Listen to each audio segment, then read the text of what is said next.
Hello, everyone, and thank you for joining us today for a Learning and Growing webinar on business ethics during COVID-19 pandemic, quantitative analysis of remote learning. Our presenter today is Dr. Justice McAdoo of University of Tennessee Southern. My name is Sidra, and I'll be your moderator for Hawks Learning. We will have a live Q&A session after the presentation, so please enter any questions you have into the Q&A module as we go, and we'll be sure to answer them at the end. I'll now hand it over to our presenter. Thank you so much, Sidra, for having me.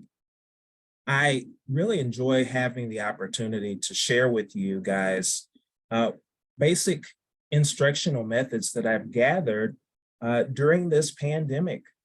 It has been very traumatizing for a lot of us, and a lot of the input that I've been receiving has been incredible from my students. As an assistant professor with the University of Tennessee Southern, I get the opportunity to work with students in a rural capacity. Different from the urban settings that I've been used to, I've really gathered a lot of insight on how the pandemic has really changed the narrative and how students are able to learn. So I'm going to share with you my slideshow here. And specifically, I teach business ethics in the D.W. Johnston College of Business at UT Southern. So I wanted to gather information on not only how the pandemic impacted me and my coworkers, but also how that has impacted instructional methods.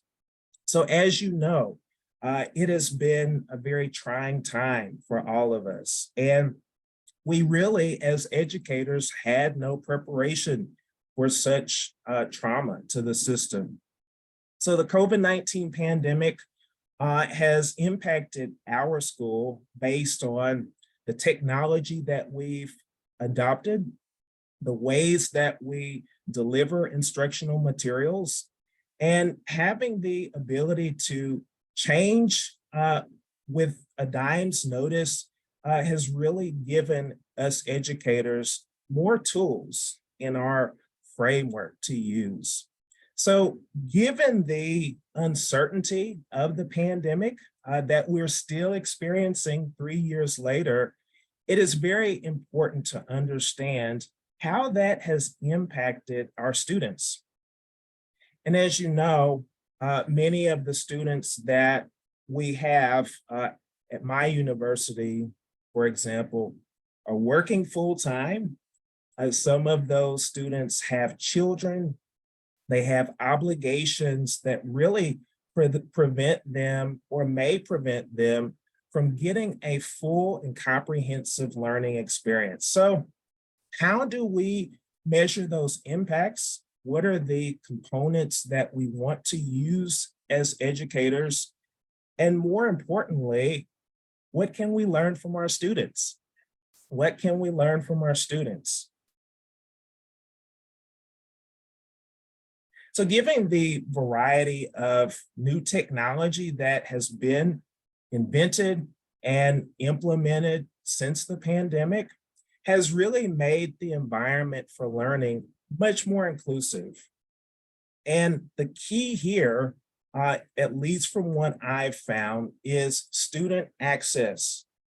So not merely learning the materials, but having the access to those materials outside of the classroom environment, outside of the environment. So how do we do that? How do we combine what we know as educators in a format that is more accessible for students during traumatic events? What we've seen over these past few years is a dramatic increase in input on e-learning platforms. And so this type of learning, this type of technology is really critical at bridging the gaps, filling in some of the dead space that may prevent our students from learning. And it allows us to interact with students in a way that makes them feel more comfortable and really helps them communicate more effectively. Often find that there are students that I deal with that are very shy, students that may have never been involved in a team or group environment, a setting that challenges them to really get out of their comfort zone. And so with the adoption of e-learning platforms, this lessens the stress. This takes away some of the burden on students for feeling that pressure, especially the students that have not experienced those environments. What I really enjoy about e-learning platforms like Hawks Learning and others is that it facilitates student empowerment.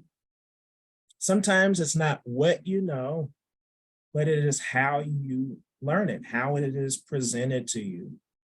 And so for those students that hesitate to ask questions or may feel embarrassed about learning, and whether that's due to an accommodation that they have, or whether that's due to just inexperience with the learning environment, it allows for those students, especially, to really be empowered in their learning, not merely learning the materials, but taking ownership of those materials and utilizing those in their daily lives.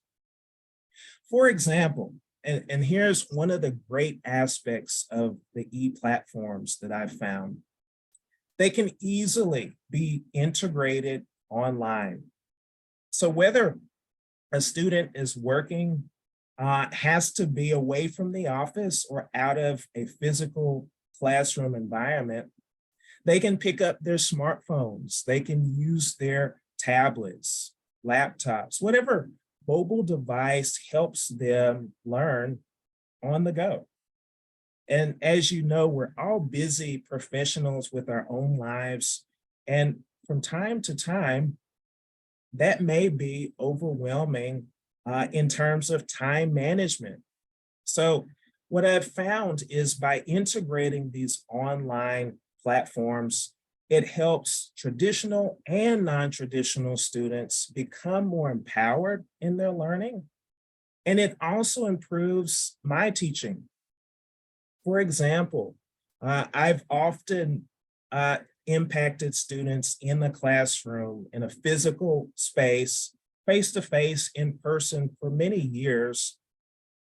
And using this online platform is more difficult. I have to prepare much more. I have to make sure that my camera is working. I have to make sure the audio is working. I have to check all of those technical notches on my list to make sure that students are able to understand. And so not being in person with those students can also present problems. And so understanding how to use these e-platforms is not necessarily an overnight achievement for the most part, but now you're able to not only empower them, but meet them where they are. And having students feel more comfortable in the classroom, asking questions they might not have asked in a physical environment, really allows them to work at their own pace. So I love those aspects of e-learning, and this is here to stay, at least for my teaching pedagogy. Business e-learning platforms vary in nature. As most of you are familiar with the Hawks Learning platform, there are several others that also avail themselves to us as educators. And the great thing about this is that not only do we empower our students to learn, but now we can view their coursework in real time. They no longer have to wait days, weeks to get that feedback that they're seeking. And this is significant outside of lectures, where You may have students that are athletes, performers, singers, artists that are traveling.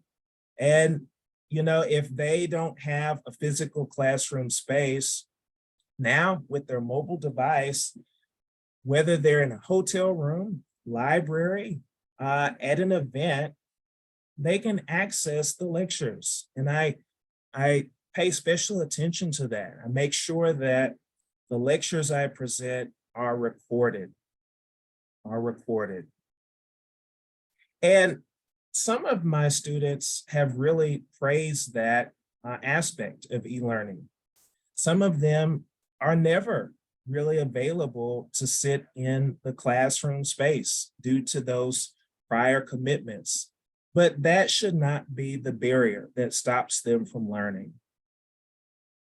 Some of the features that you see in today's e-learning platforms include tools that not only present a video as we are today, face-to-face, but they also inspire students to share and collaborate with their peers. For example, oftentimes when I'm conducting a lecture, there may be a student that is hesitant to ask me a question because they fear that they're going to interrupt my lecture. And for those students, having that chat room environment will allow them to share what's on their mind at the moment. And they also alert me when there are certain technical difficulties or issues. So by default, it forces them to pay attention. It forces them to really tune into the lecture in a way that they might not have otherwise. And we always want to do that as educators. We want to encourage collaboration. As you know, there are a variety of ways that our students interpret and learn. You have visual learners that depend heavily on graphics, information that they can see in front of them. You also have students that prefer auditory learning, where they may go back, listen to the lecture while they're driving or in a home environment, and they pick up on those key terms that are emphasized, key phrases or explanations rather. And then you also have learners that focus on the experience. If they are able to use their hands or visit a specific company or site that we've talked about in class, that means a lot to them. That means a lot to them. So that's really impressive when you consider the state of our e-learning platforms, is now you can appeal to a variety of learners, not just one type of learner. And that inclusive nature of instruction not only empowers our students, but it gives them the ability to use that on their jobs, use that in their business instruction, use that to further their knowledge. Because there are some times where there are abstract concepts that I may know very well. I have the graphics, I have the statistics, I've got my research down, and then they'll say, well, what Dr. McAdoo really meant was this, and they're able to explain it in a way to their peers in real time. And that makes learning fun. Platforms like Hawk's Learning Portal, Cengage, MindTap, Coursera, Udemy, the list goes on, should be used as supplement to lectures. There are often times where, even with my recorded lectures, I'll point out a video, I'll point out a scenario that they have to self-navigate to. There are a variety of articles, research papers in real time that they can navigate to from their e-learning platform. They can highlight the material make note of what really sticks out to them. And you see that in the visual here. So again, supplementing the lecture is inherent. You want to find materials that relate to them and are able to inspire them to ask more questions, learn more information. So in this specific study, I wanted to focus on the impact of the pandemic and how that affected student performance. And in this way, when I refer to performance, I mean their final grades. I think the final grade is a comprehensive, more inclusive understanding of how they fared. Of course, you as educators, instructors can always use other metrics to gauge performance. Performance is not always based in quantitative data, but for the purposes of this study, I wanted to make sure that the quantitative data really depicted what they learned over the course, over the semester. So I wanted to compare two different groups, the group that met with me in person in a physical classroom environment to the groups that are now learning virtually. So we have those two groups listed here. From the research question, is there a statistically significant difference in business ethics students' final grades meeting in person before the pandemic versus business ethics students' final grades meeting remotely during the pandemic? So the hypothesis, the first, there is no statistically significant difference in student final grades among students among both groups. And the accepted hypothesis, there is a statistically significant difference in student final grades among students meeting in person before the COVID-19 pandemic versus students meeting remotely. So we have those two groups to compare, right? And the significant aspect in this research is I didn't really change the lecture materials. I didn't change any of the elements that are required in instruction. The only difference was the location, right? So I wanted to see if that would impact the students in any way. And so for me, looking at those final grades gives a more big picture view of just that. Were there any significant differences between the groups and their learning? So the relationship is based on a framework here, and I wanted to use the constructivist framework. I feel this one is the most appropriate to use based on what we didn't know before during the pandemic. All of the events after the pandemic have really challenged us to build our pedagogy. And so the constructivist mindset here at the core encourages educators to help learners develop their own knowledge instead of solely depending entirely on passive instruction. So the difference there mainly between the two is passive instruction is all about push, right? You sit there as a student, you may listen to the teacher, you watch the teacher interact or write certain jargon, formulas, phrases, terms on the board, and you're not really interacting there. So passive instruction depends entirely on the lecturer, on the educator at the time.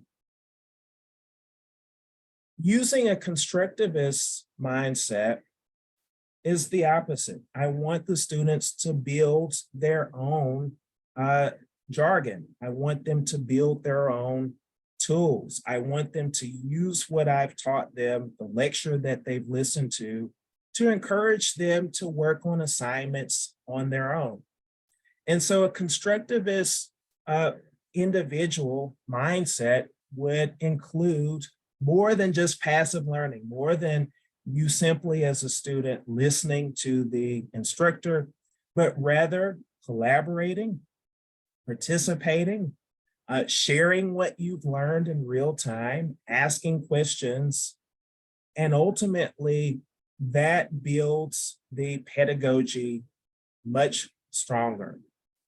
You have much more understanding and clarity on how those different students learn. Also, the pandemic, for most of us, some of us were already using online materials, such as myself, but for the most part, learning to adapt to an environment of significant, unplanned changes has left no student with a foolproof plan to adjust. And to go further, many teachers out there also fit in this category.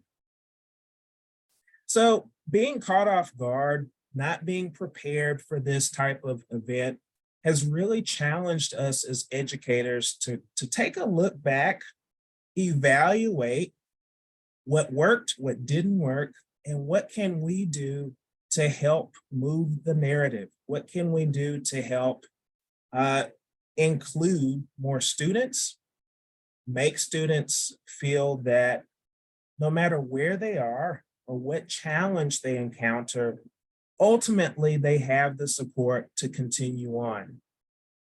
Ultimately, they have the support to continue on. Without this constructivist mentality, you're really playing a guessing game. You're making the assumption that students will readily adapt to the change on their own. And from what I've learned, that is a wrong assumption. So what are the common challenges that our students face? So ongoing challenges to this very day include self-regulation, being able to not only take in the information, but share, have the right mindset, have the right attitude, can be very challenging for some individuals. Technological literacy and competency.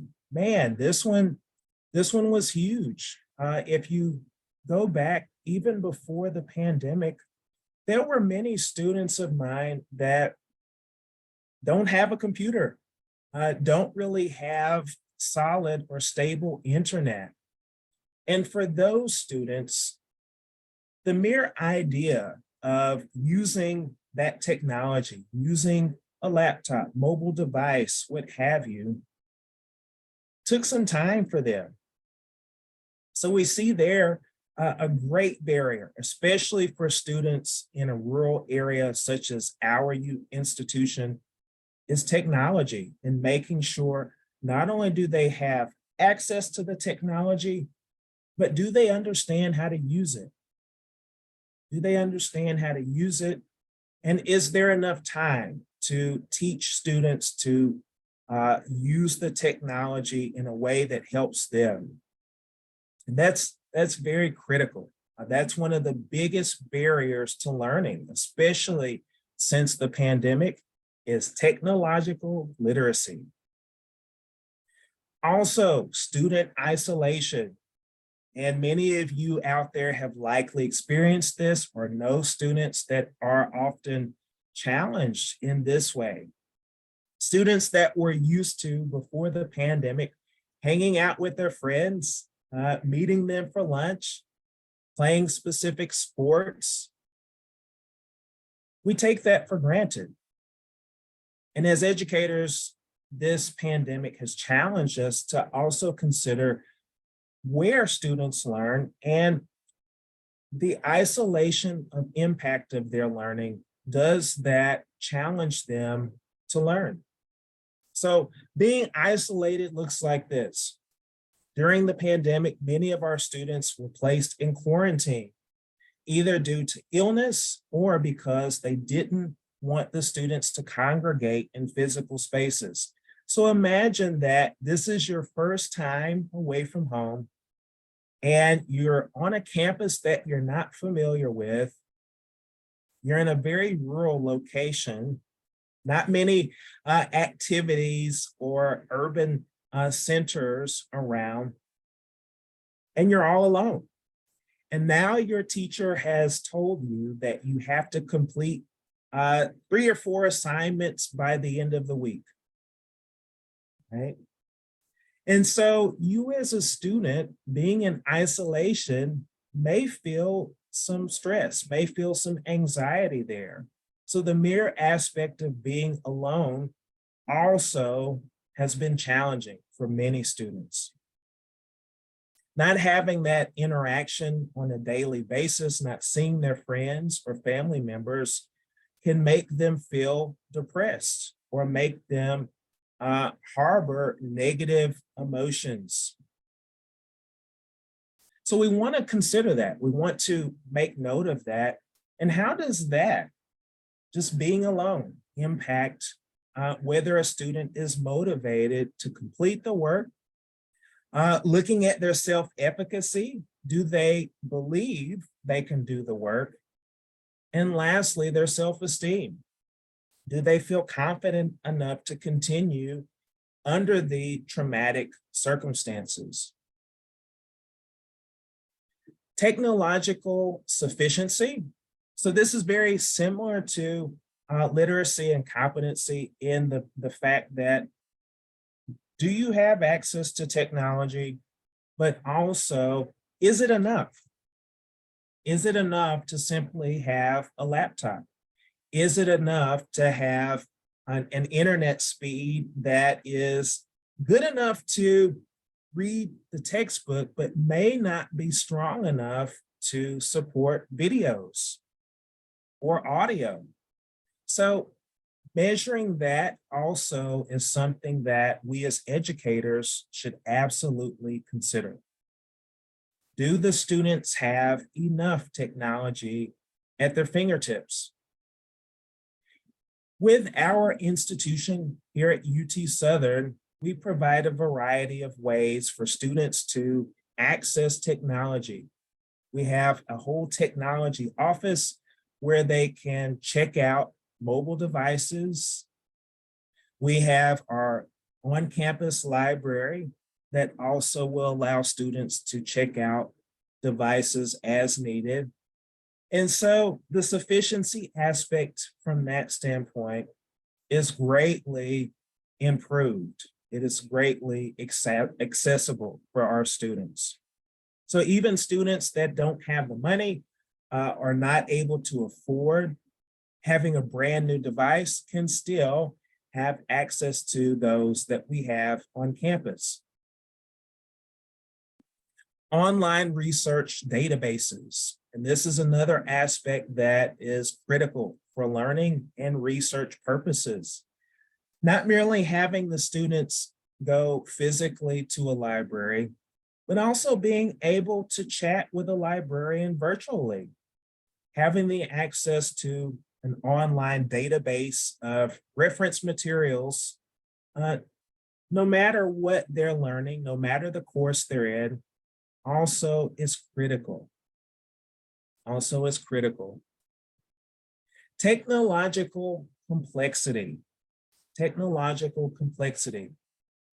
This aspect is also creating challenges for rural students in the aspect that now not only do they need technology to learn, but are they able to use a variety of devices? Are they able to use a variety of devices? So this aspect can also be a scary thing. It can be very challenging for them, especially if they're only used to using one specific device. For example, I've had students recently that have used Apple iPads. And if you know anything about the iPad, it can be limiting in some of the platforms that are allowed on that device. Some of the learning management systems won't accurately show up on the device. If you look at some of the tools they use to write papers, to check their grades, for example, in some instances, the Apple device doesn't work at all. And if that has been the sole device that they're using, they may have more challenges in using a different device. It would be a similar scenario to those of you that are used to either an Android phone or an Apple phone, and having someone take those away, flip it around and say, now you have to use the opposite, right? So that's gonna take some time to get used to. So measuring whether these students have access to technology, the impacts of the pandemic are vital in our review of their learning. Currently, the students that we have technological literacy and understanding from our staff, and there are support systems, there are technology officers that are available to help them, and that is critical. Continuing our framework discussion, beyond our constructivist view, we also have a variety of characteristics that really go a long way in offering support for our students. Dual learning scenarios, and this is what they have currently experienced, including onboarding. So being able to learn the technology, this has challenged students in ways that are still being assessed. So not only do you have to learn the technology, but you also have to learn the coursework at the same time. And that's going to present a dual scenario. Some theorists suggest that establishing healthy learning environments will go a long way to helping students adapt to those changes. For example, on our campus, we have a variety of spaces where students can relax, meditate. If they want to play video games, for example, they have access to that as well.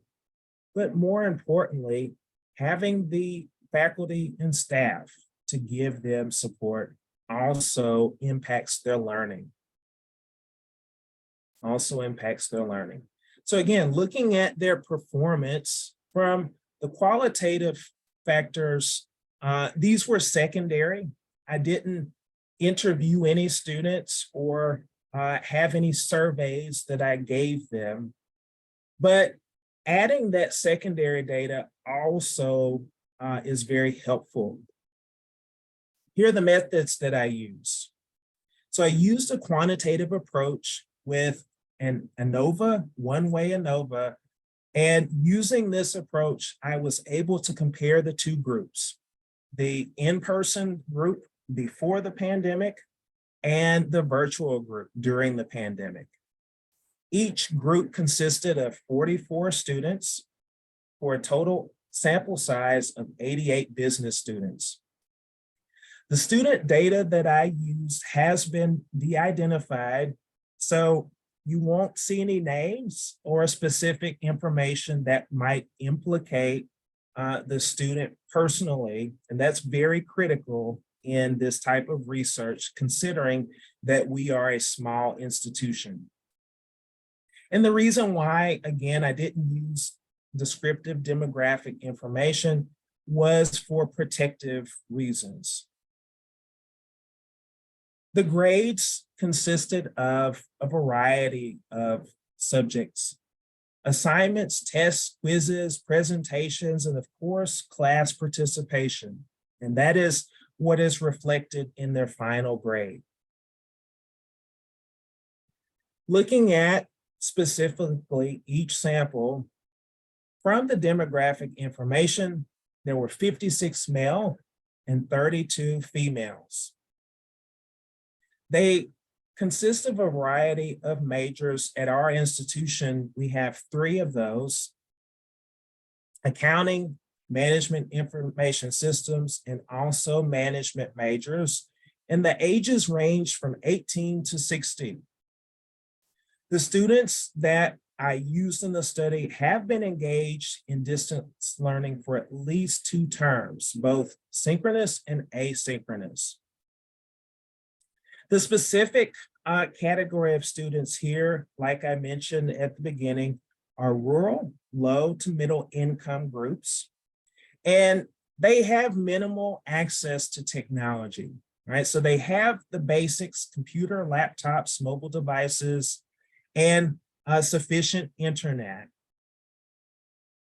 The primary learning platform that I've used for several years included Cengage, MindTap, also Moodle, and also currently in the past 2 years, we've added Microsoft Teams to provide this virtual aspect. Here's the sample size. So looking at the in-person students here, I've listed the number of grades from each sample.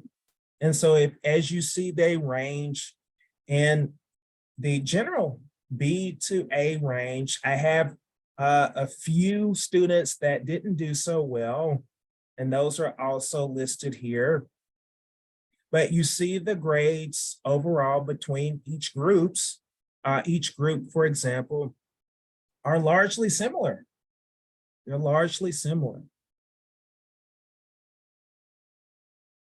So to address the research question, has the COVID-19 pandemic impacted their final grades statistically significantly?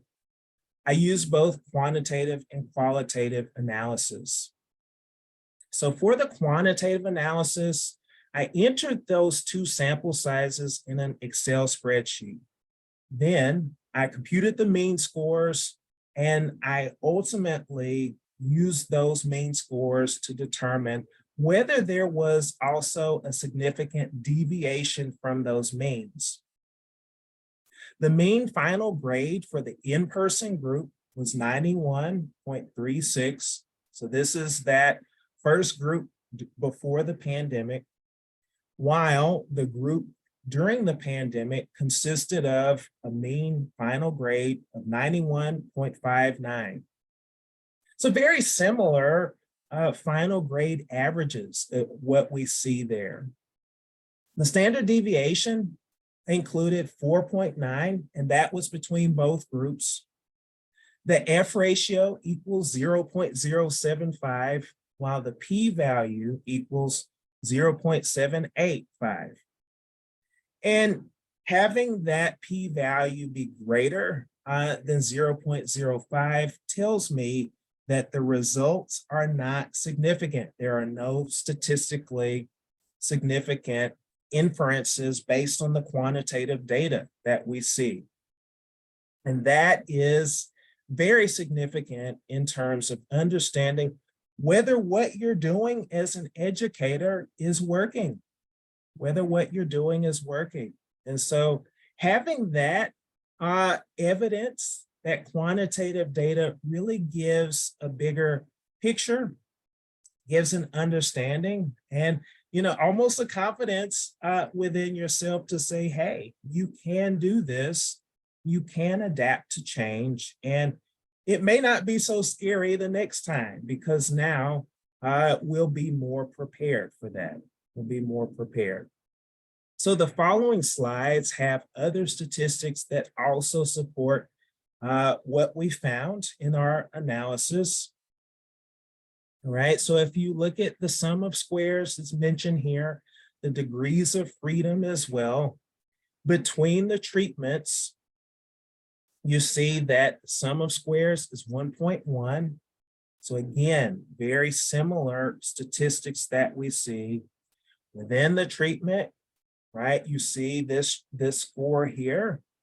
And then the error, again, does not show or display to me that there are significant changes between the groups, right? That F ratio is also very telling that we have confirmation, at least between the groups sampled, that the impacts of the pandemic and the instruction that I've used has not really harmed the students or made additional barriers on their learning.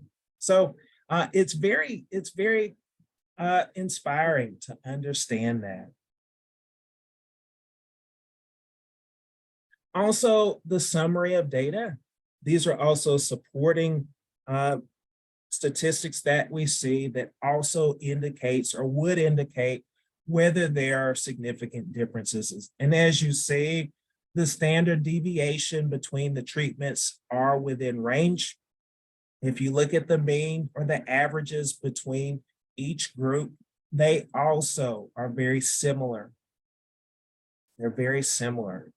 If I had gotten scores, even in the 80 range or less between the groups, the post or during pandemic group, that may have sparked red flags for me. But based on this evidence, it is very confirming and affirming that what we can do as educators with this technology, and now I'm hearing other whispers of AI also being included in the classroom, it won't be so detrimental if we were to experience a shock to our system, right?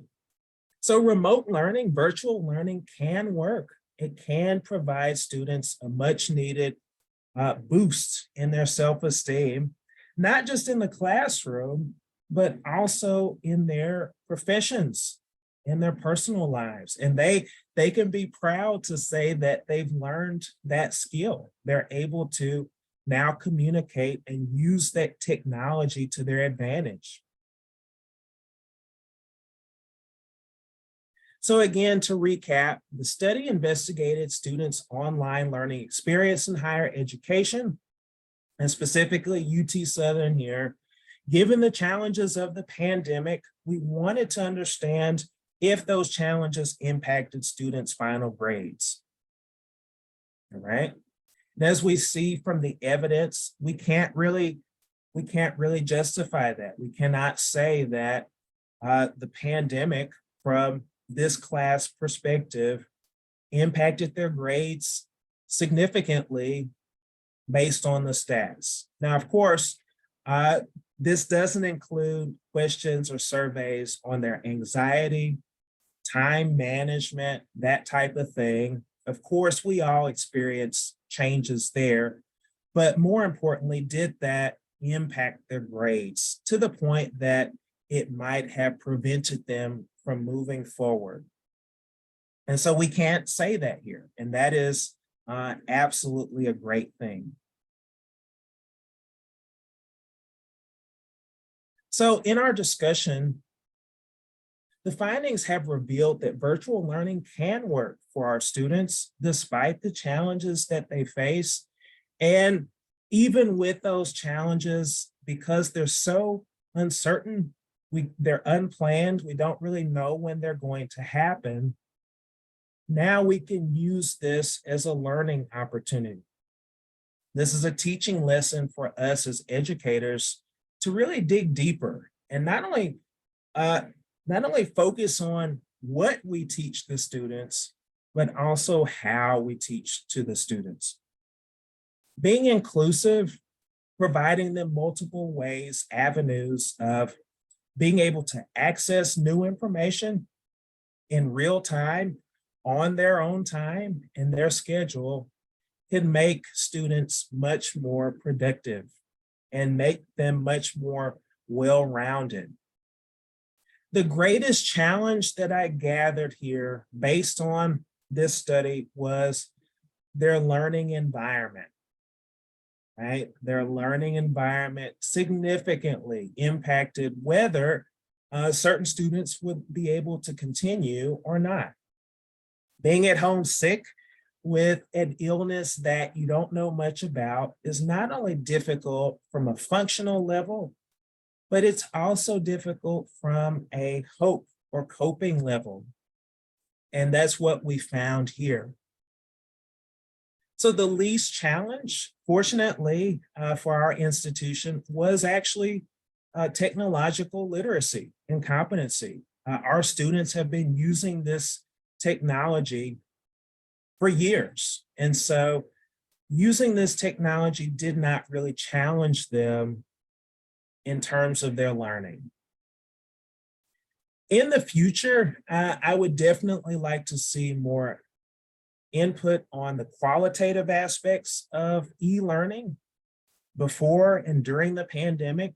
And that just means asking the students directly, what did they experience? What were their challenges? How did they manage their time? What significantly helps them learn better? And what were some of the challenges that basically provided more barriers to their learning? So having those semi-structured qualitative interviews in the future would likely give that more comprehensive feedback.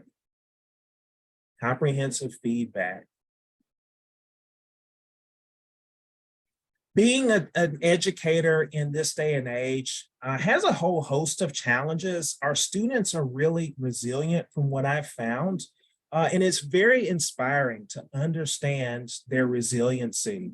I've had students that have come to me recently that have told me if it were not for the onboarding that they experienced early on before the semester, they may not have been able to complete their assignments on time. And what better way for us as educators to help our students navigate this thing called life is providing them support. And so e-learning helps us do that. The Hawks learning platforms that are available are very up to date, very modern from what I've seen. And that goes a long way to not only helping students retain the information, but also relate to the information. Using the videos, the lectures, the variety of articles, even blogs and social media postings that your group provides goes a long way to helping our students out. It makes them feel comfortable. It helps us meet them where they are. And it also establishes a stronger relationship. No longer am I just the educator that they know. Now, by default, we're also their support system.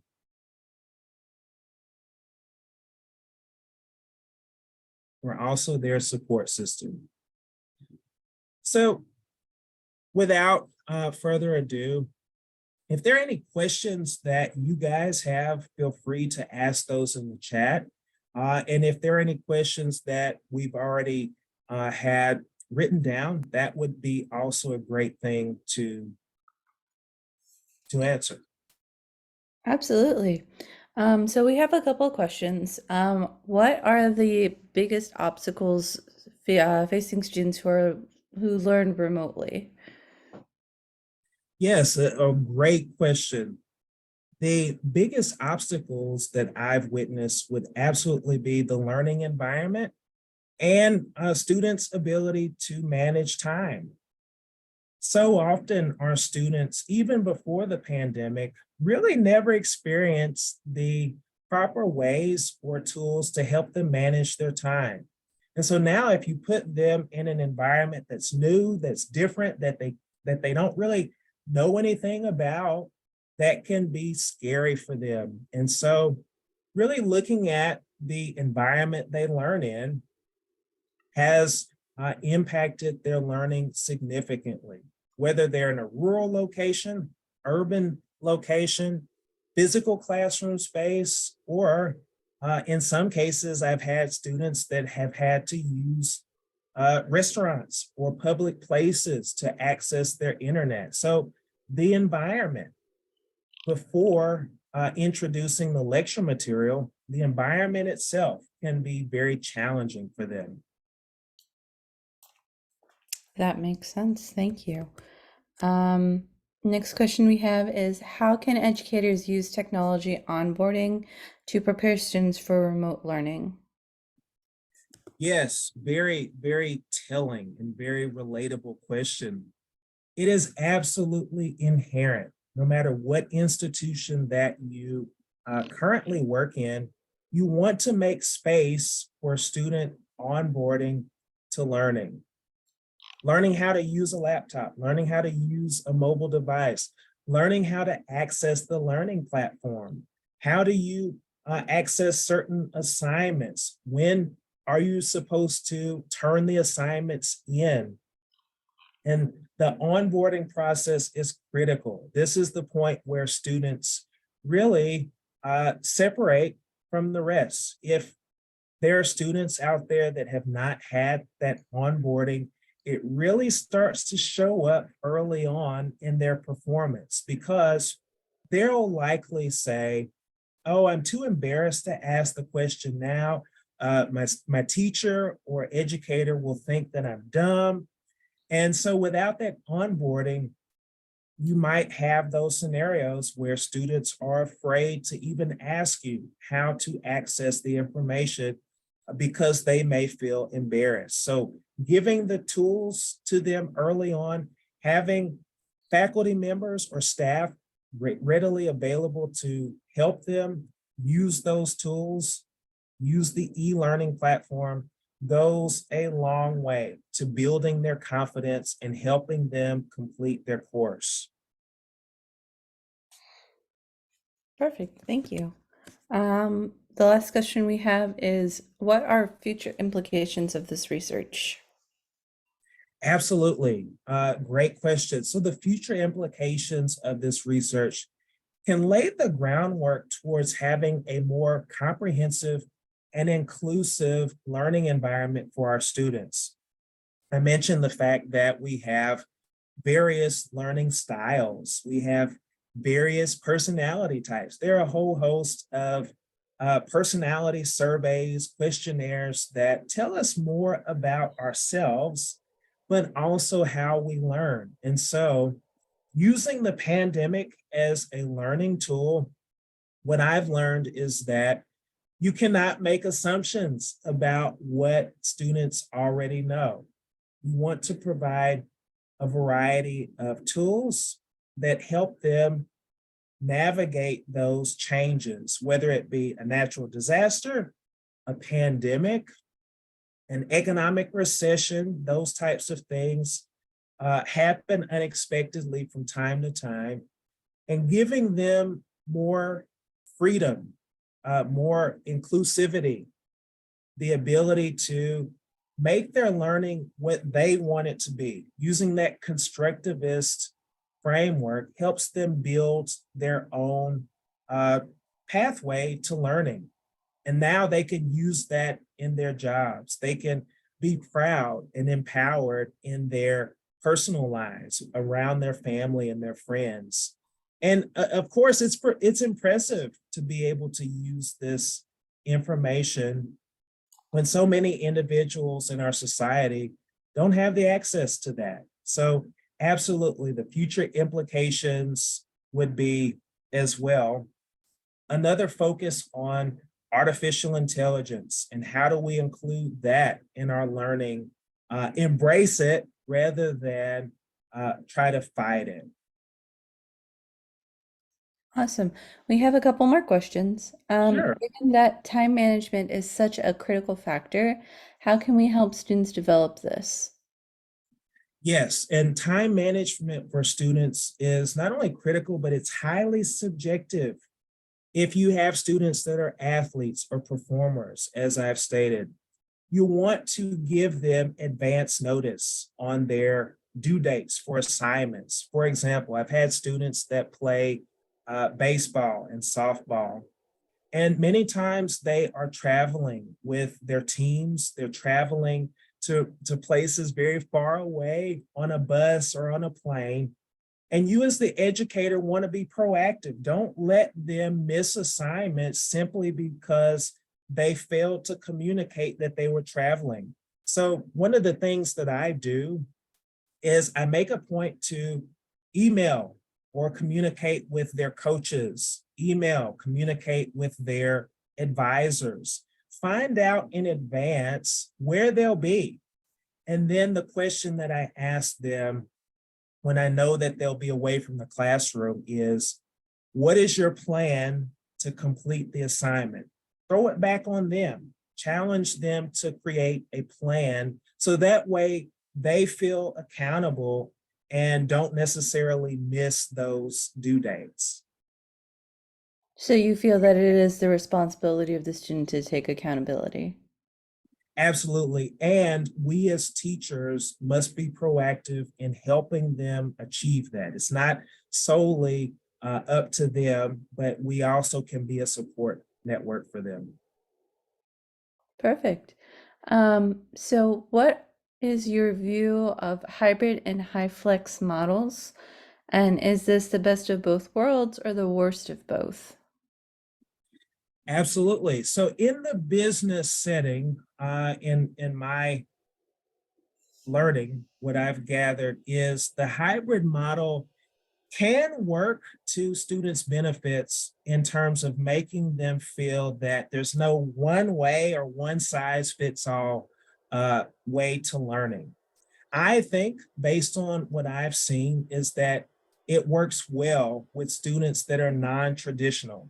Traditional students that prefer to be in the classroom in a physical environment are often challenged in the hybrid setting.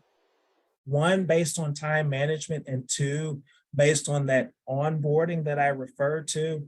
But for our students that are non-traditional in a rural setting, athletes, performers, hybrid works very well because now they don't feel that the burden is all on them. They can juggle learning in person with also knowing that if they're not able to be in the classroom, they can log in on their own time and we're there. And I make sure that I set office hours even outside of the classroom for that very reason. So even if they have something come up, a scheduling conflict, that hybrid setting helps them be much more well-rounded.